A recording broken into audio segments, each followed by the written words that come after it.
perseguiu um objetivo para lá de ambicioso e conseguiu atingi-lo com maestria, exprimir em música a alma de um país, a alma brasileira. Para retratar terra tão vasta e variada, ele compôs mais de 1000 obras. Foi vítima de críticas ferozes e incompreensões de toda a ordem, mas acabou sendo reconhecido ainda em vida como o maior compositor das Américas. O campus de hoje é dedicado a Heitor Villa-Lobos, porque ninguém mais do que ele merece ser saudado como um bravo.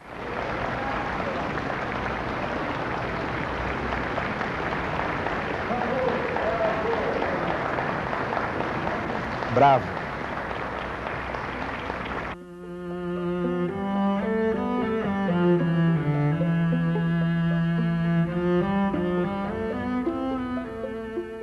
Villa-Lobos foi um exemplo de obstinação e coragem. Se sua música não fosse a expressão de uma forte verdade interior, provavelmente ele teria desistido pelo meio do caminho. As primeiras críticas, após algumas apresentações no Teatro Municipal em 1915, quando já tinha 28 anos, foram devastadoras. Você tinha um meio muito tradicional, né? Sobretudo em termos de crítica de música. Você tinha música de concerto, né? Você tinha aquele crítico engravatado que ia para o Teatro Municipal, ouvir ópera, ouvir Chopin, ouvir Wagner, Puccini, né? E a música do Villa-Lobos era uma revelação, né? Houve uma verdadeira montagem dos críticos conservadores, sobretudo o Oscar Guanabarino e o outro crítico Borgondino, que eram muito reacionários, que não queriam qualquer manifestação de uma arte mais moderna, uma música mais avançada. Eita vida! O que podemos ouvir foi um confuso amontoado de sons que se chocavam canalhamente. Aquilo não é arte, aquilo não é nada. Ou melhor, é um abuso, um desrespeito, e seria de bom alvitre. Continua, por favor. Seria de bom alvitre que se criasse um mecanismo qualquer para impedir que tais palhaçadas cheguem ao palco do Municipal. Aliás, diga-se em tempo que o único mérito de tão singular compositor é que sua música faz rir. Finalizamos com apelo sincero. Se o senhor Villa-Lobos realmente tem amor pela música, afaste-se dela para o bem de todos, inclusive o seu. A crítica carioca fez muito mal ao Villa-Lobos e isso foi um dos motivos pelos quais ele se lançou cada vez mais para fora, né? A vida dele se centrou muito em Paris e Nova York, cidades onde ele era bem recebido, onde ele fazia música, não é? Em grande parte por conta dessa crítica destrutiva. Quem mandou não nascer alemão? Quem mandou? Fracasso e dívidas para deixar de ser metido à besta. O que eles querem de mim, hein?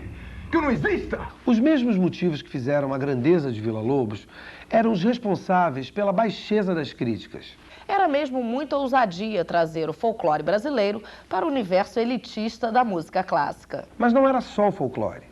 As harmonias inovadoras e os acordes dissonantes também provocaram fortes reações no público. Para a maior parte das pessoas, aquela música era mesmo uma afronta. O fato dele ter sido autodidata, ele cria uma linguagem, ele inventa uma linguagem. Ele não vem com a linguagem acadêmica, ele não vem com a linguagem de um conservatório, ele não vem com a linguagem... Ele, dentro da rua, ele adapta aquela linguagem que ele aprendeu com o pai dele e vai progredindo sempre. Tanto que eu acho que a partir dele, digamos assim, a música brasileira mudou, né? A música popular brasileira, toda ela é influenciada, toda a bossa nova, tudo que veio depois do Villa-Lobos, né? Veio, na verdade, inspirado nele, né? Porque ele conseguiu sintetizar essa coisa, né? Dessa coisa da música popular, do chorinho, né? com o contraponto do bar e com a natureza brasileira. Anos mais tarde, o maestro fez questão de se explicar. Não escrevo dissonante para ser moderno. O que escrevo é a consequência cósmica dos estudos que fiz, da síntese a que cheguei para espelhar uma natureza como a do Brasil. E estas não eram palavras jogadas ao vento, marketing ou coisa que o valha. Villa-Lobos realmente conheceu como poucos o Brasil. Dizem que durante anos e anos de sua juventude, ele percorreu, em condições precárias, o interior do país. Eu sou um pouco cético sobre as tais expedições que ele teria feito. Não se provou nada. Sabe-se apenas que ele realmente participou como violoncelista de uma orquestra de operetas que se exibiu no Nordeste do Brasil e chegou até Manaus.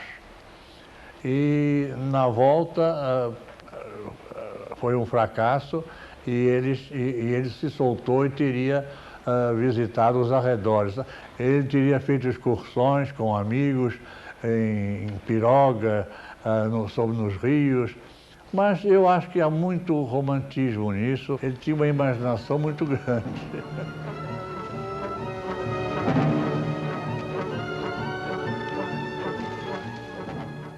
Garimpando nossa cultura regional, ele encontrou a matéria-prima que transformaria, com seu toque de gênio, num tesouro musical. O que me impacta mais no Villa-Lobos é essa intuição do mistério brasileiro, né, que é feito de coisas diferentes e, no entanto, tem uma unidade. Quer dizer, ele pegava aquilo, jogava dentro da oficina sinfônica, da oficina da música erudita e compunha a partir daí grandes obras, né? Para Villa-Lobos, não existia um muro separando o clássico e o popular. Existia, no máximo, uma janela a ser pulada. Escondido da família, ele ia ao encontro das rodas de choro nas ruas do Rio de Janeiro. Foi assim que Villa-Lobos aprendeu a tocar violão, instrumento considerado então indigno de figurar num concerto. Não só aprendeu a tocar, como se tornou um dos maiores compositores mundiais de peças clássicas para violão. Vamos dizer, ele não fotografou a música popular, ele fez parte da fotografia. Ele criou a fotografia, ele criou, junto com os músicos, todo esse ambiente. Mas, ao mesmo tempo, como ele tinha essa formação clássica espetacular, e tocava violão, tocava violoncelo, foi aprendendo piano, ele construiu uma linguagem de música clássica brasileira. O popular nas ruas, o erudito em casa. O pai, funcionário público e músico amador, promovia todos os sábados execuções domésticas de peças clássicas. E nestas ocasiões, a única travessura que Heitor tinha que fazer era se esconder para driblar os rígidos horários de menino ir para a cama. Eu acho que foi uma formação assim preciosa para ele, né? Porque normalmente na vida de um músico você tem tipos de treinamento diferentes, né? Se você vai ser um músico clássico, você tem aquelas aulas de piano, teoria, não sei o quê. Não é? Se você é um músico popular, a vida é completamente diferente. E ele teve essa oportunidade, foi uma sorte assim para ele, que ele tinha em casa, pelo pai, um conhecimento bom de música clássica. Como ele era um menino meio rebelde, e aí fugia de casa e ia ver os Chorões, né? E aquela foi a época dos Chorões aqui no Rio de Janeiro, né?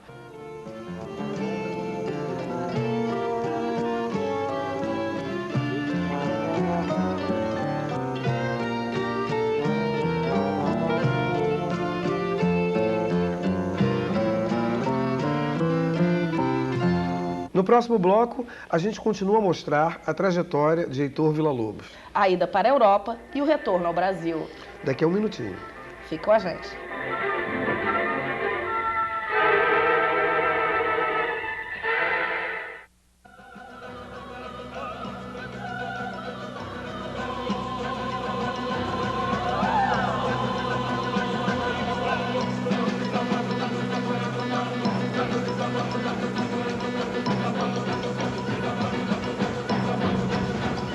Depois das primeiras e polêmicas apresentações no Municipal do Rio de Janeiro, Villa-Lobos, bem ou mal, despontou para a fama. Mesmo debaixo da artilharia pesada da crítica, ele não se deixou abater e ainda tomou atitudes provocadoras. A participação na Semana de Arte Moderna em São Paulo, 7 anos depois, só fez aumentar as reações contra ele. Embora para Villa-Lobos, aquele tenha sido um trabalho como outro qualquer. O Villa-Lobos não deu importância nenhuma à Semana de 22. Ele, aliás, foi a única pessoa que foi assalariada. Ele falou, só vou se me pagarem. Entendeu? Eu não vou nesse lugar, não vou lá se não me pagarem. E aí pagaram a ele. Ele foi a única pessoa assalariada, ou seja, os outros estavam fazendo um movimento modernista. Ele não estava naquilo. Entendeu? A semana para ele podia não ter existido. Um ano depois da Semana de Arte Moderna, Villa-Lobos conhece Arthur Rubinstein. No primeiro encontro entre os dois, nada fazia acreditar que ali estava nascendo uma grande amizade. Esse aqui é Arthur Rubinstein, um dos maiores pianistas do mundo. Bravo, monsieur. Mes félicitations. Sua música é realmente muito interessante. Gostaria de conhecer suas peças para piano. Achou interessante. Ele aprovou? Que nota que ele me dá? Pardon? Je n'ai pas compris. Que isso? Que isso? O que tem que um francês vir em cima de peças? Aquilo que está no filme é verdadeiro e é contado pelo próprio Rubinstein.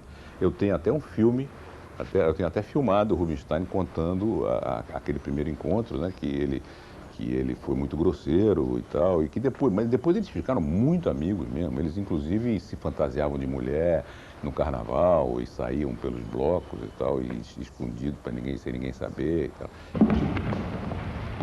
Peças? Meu amigo, eu não componho peças para piano. Aliás, cá entre nós, eu nem gosto de piano. Um instrumento meio bobo, com aquelas teclas todas grandes demais, é difícil de carregar, não serve. E você, pela cara, é um virtuoso. Virtuoso! São homenzinhos muito delicados, eu também não sei lidar com eles. Ah, bon.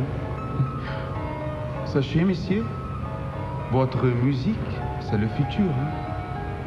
Mais malheureusement, vous ne méritez pas la musique que vous faites. La mienne te perd du bon temps. Perdeu o seu e o meu. Au revoir. Attendez, eu vou levá-lo no hotel. Não precisa. Você é doido mesmo, não? Doido e burro! Monsieur, Rubinstein, s'il vous plaît. E no dia seguinte, o Rubinstein contou que bateram a porta da suíte dele no hotel e lá estava o Villa-Lobos com meia dúzia de músicos. E disse, ontem eu fui grosseiro com o senhor, mas eu estou aqui, se o senhor gostaria de ouvir alguma coisa, eu estou pronto a tocar e tudo. E aí começou uma grande amizade, que foi da maior utilidade, porque quando o Villa-Lobos conseguiu ir para Paris, o Rubinstein apresentou na casa editora Max Reichig e ajudou a organização de concertos. Em Nova York ele participou de um festival Villa-Lobos, quer dizer, ele prestigiou com o seu nome, que era muito grande, e no livro de memórias dele, o Rubinstein fala de Villa-Lobos com muito carinho e admiração. Pelas mãos do virtuoso pianista francês, o maestro, então com 36 anos, irá conhecer Paris.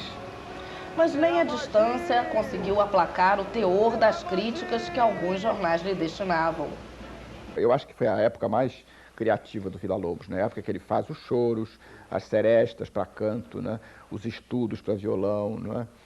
Porque ele estava ali, sei lá, aquela Paris dos anos 20 foi um período famoso, né? do pós-guerra, né? Que toda a revolução modernista estava acontecendo ali. Você tinha em Paris Stravinsky, Picasso, Prokofiev, né? Aquela fermentação do pós-guerra, né? Então isso certamente foi bom para o Villa-Lobos. Mas ele já foi para lá um músico feito, né? Entre idas e vindas a Paris, Villa-Lobos ficou cerca de 4 anos na França. No início dos anos 30, ele volta ao Brasil e se engaja em projetos oficiais de educação musical nas escolas. Uma década depois, chega a comandar sob sua regência coros de até 40 mil alunos.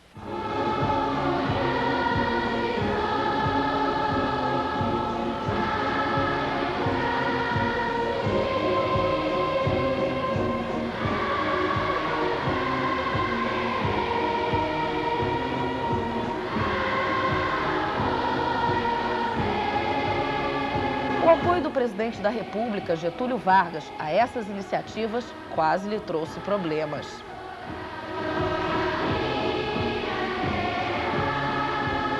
Tinha aquela história do nacionalismo e tal, tinha toda uma discussão, a questão dele com o governo Vargas, aquela coisa que ele foi protegido, isso e tal. Mas eu acho tudo isso uma discussão que não é de menor importância. Mas quando você se compara, nas críticas, quando aquele jovem maestro... Não, até hoje, Villa-Lobos não é unânime, né? Assim, não existem pessoas que Villa-Lobos era muito a questão daquele nacionalismo, ufanismo, questão do Brasil, aquelas concentrações no estádio do Vasco da Gama para fazer aqueles encontros, não sei o quê, tá? Então, e até comentários maldosos sobre essa personalidade do Villa-Lobos, mas eu acho isso tudo... Que tipo de comentários? Da própria identidade do Villa-Lobos com o governo de Getúlio Vargas. E as pessoas só não disseram que ele era fascista. Mas até se insinuava isso, né? Ele estava tentando realizar um sonho dele, né? Porque ele tinha, como ele era uma pessoa apaixonada pela música, quer dizer, ele tinha a convicção de que a música mudaria o mundo, efetivamente. Quer dizer, ele tinha uma frase que dizia assim: se todo mundo cantar a mesma música durante 5 minutos, toda a humanidade cantar a mesma música, a paz no mundo está garantida, o que não deixa de ser verdade, tá certo? Se de repente todo mundo cantar uma música junto, né, todos os países do mundo, a paz se estabelece no mundo. Então ele tinha essa coisa na cabeça, de que queria fazer todo mundo cantar. Na verdade, para ele o importante era... E o trabalho no governo facilitava esse caminho, né? Então ele trabalhou para isso. Decididamente, Villa-Lobos não era homem de se curvar a problemas, quer fosse no trabalho, quer fosse no amor. E a paixão por Arminda foi maior do que sua gratidão por Lucília, esposa que sempre lhe apoiou. O romance do maestro, homem casado, com Arminda, a Mindinha, foi público e notório. E um escândalo para os padrões dos anos 30 no Brasil. A Lucília praticamente ensinou a tocar piano. Ele não tocava, tocava muito mal. E ela revisou várias obras dele e participou em várias estreias. E era uma excelente intérprete, também uma regente coral muito boa. E em certo período, quando eles moravam na rua Dídimo, ali na Lapa, chegou uma moça bonitinha, loira lá, com o cartão da Paulina D'Ambrosio, que era uma famosa professora da época, professora de violino, a quem o casal Villa-Lobos devia muitos favores. E ela então foi falar com o Villa e disse: tem uma moça aí mandada pela Paulina. Ele disse: não, eu não perder tempo com essa garota, não me interessa, tal. Mas ela: não, você tem que recebê-la, porque nós devemos favores à Paulina. E recebeu e ele se encantou por ela. Será que você não percebe mesmo que fui eu que te pus de pé? Eu! Aturando tua grosseria, tua ignorância, tua loucura. Corrigindo tuas músicas cheias de erro. Me matando de trabalhar anos a fio para construir o maestro Villa-Lobos. Agora não sirvo mais? Ele gostava de um rabo de saia, né? Ele era chegado a um rabo de saia. Todo mundo dizia muito isso durante muito tempo. Agora, a paixão dele pela Mindinha é uma coisa, digamos assim, remarcável, né? Porque ele dedicou todas as baquenas a ela, não só a número 1, 2, 3, 4, todas as baquenas são dedicadas à Mindinha e com dedicatória. Quer dizer, ele era uma pessoa dependente dela, né? Ele era bastante apaixonado e bastante dependente dela.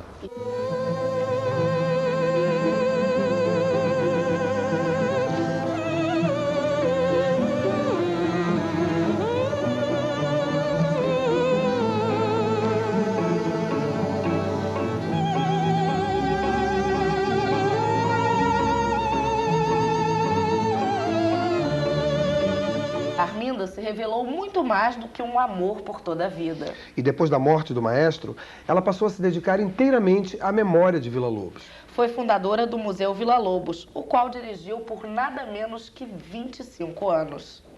O Museu Villa-Lobos foi criado em 1960 por Arminda Villa-Lobos, a Mindinha do Villa-Lobos, que era sua segunda esposa.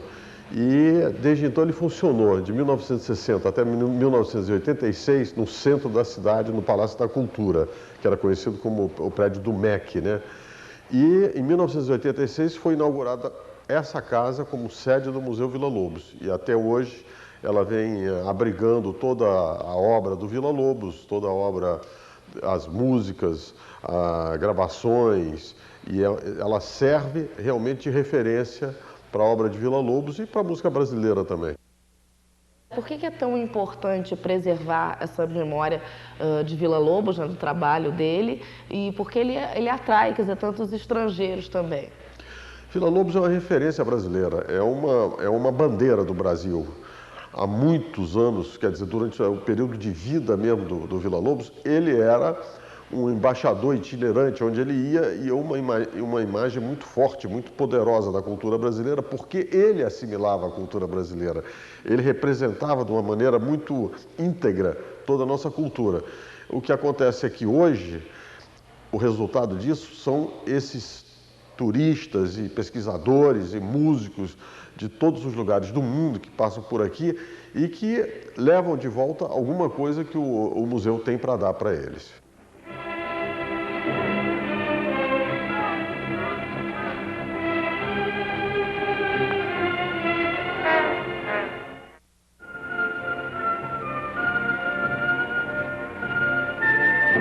É a primeira vez que eu venho aqui nesse grande país de vocês. Por conta de seu trabalho de educação musical nas escolas para o governo brasileiro, Villa-Lobos declarou certa vez: irei aos Estados Unidos somente quando os americanos quiserem me receber como eles recebem um artista europeu. Isto é, em razão de minhas próprias qualidades e não por considerações políticas. Enquanto não tiraram dos cartazes Villa-Lobos, compositor brasileiro, e puseram somente Villa-Lobos, compositor, eu não apareci aqui. Em 1944, aos 57 anos, o maestro finalmente visitou os Estados Unidos, na primeira de uma série de turnês que o tornariam consagrado como o maior compositor das Américas. Então por que me chamar Villa-Lobos, compositor brasileiro? Ele foi reconhecido, né? Porque o meio musical americano já era um meio, nessa época, desenvolvido, né? Sobretudo durante a guerra, né? Durante a guerra, a Segunda Guerra, a Europa ficou impraticável, né? A Europa estava em guerra, né? Então essa foi a época que ele foi mais para os Estados Unidos, tocou muito, regeu, né? Em Nova York. Ele era muito reconhecido. Quando ele morreu, o New York Times fez um editorial falando do Villa-Lobos. Eram os dois pontos de apoio dele no exterior, Paris e Nova York. Villa-Lobos ainda viveria muito para poder aproveitar os tempos de reconhecimento e de homenagens. Mesmo quando já estava doente de câncer, nunca perdeu o vigor criativo e o bom humor. Maestro, o senhor no momento está compondo alguma coisa? Ultimamente, meu caro, eu só venho decompondo. Que é isso, meu benzinho? Ele realmente era um personagem muito colorido, vestia-se com roupas estapafúrdias, ele gostava de chamar a atenção. Mas era uma pessoa muito bondosa, todos os amigos dele que trabalhavam perto dele gostavam muito dele. De vez em quando eles davam uns grandes estrilos, mas todos sabíamos que era um destempero de momento, né? Mas ele foi realmente uma pessoa extraordinária. No último ano, os últimos anos, ele se dedicou a divulgar a música brasileira no exterior, ele incluía em seus programas de concertos dirigindo orquestra, sempre uma peça de autor brasileiro, nem sempre dele, de outros, do Lourenço Fernandes, do Guarnieri, do Mignone, né? E isto ele fez um trabalho realmente extraordinário de divulgação. Hoje em dia, quando se pensa em música brasileira, é Villa-Lobos.